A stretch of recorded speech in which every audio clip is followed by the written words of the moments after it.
Galatians 6:2 says, bear one another's burdens and so fulfill the law of Christ. Romans 12:15 says we are to mourn with those who mourn. I alluded last time to the fact that we call out to God, but we also call out to friends. An important step in overcoming or working through our grief is to share it with others. The body of Christ is designed to ease the burdens of its individual members, fellow believers who can mourn with those who mourn.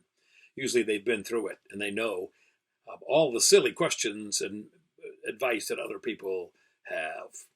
Often the grieving tend to stay away from others, and to an extent they do need some time to process, but can lead to increasing feelings of isolation and misery.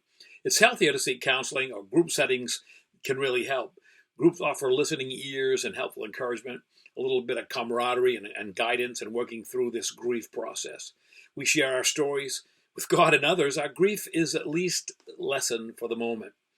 Lately, I've seen the outworking of the passage that we shared from 2 Corinthians 13, who comforts us in our afflictions, remember, that we might comfort others. A dear friend lost her husband of many years to the cold, hard hand of cancer. She's grieving.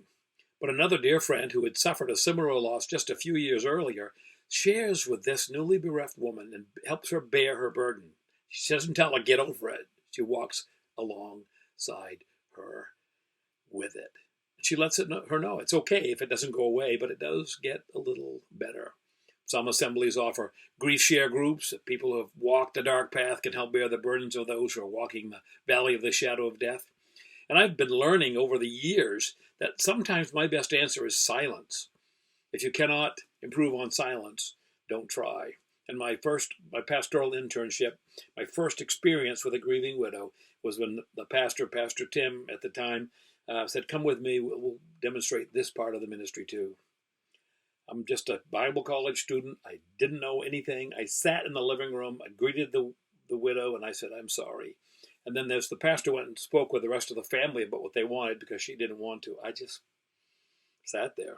And for me to be quiet is quite a thing, but I did. I didn't know what to say. After the service, she came up to me and she said, Pastor Steve, she said, of all the people pouring out their hearts to me, and I loved it. She said, the most meaningful thing to me was when you just sat quiet. If you can't improve on silence, don't try. There are times when our fellow believers can be a test, aren't there? But grow in love for one another, and you may find that they can be a comfort in times of your grief, and maybe, just maybe, you can help them too. You ponder that, Pastor Steve.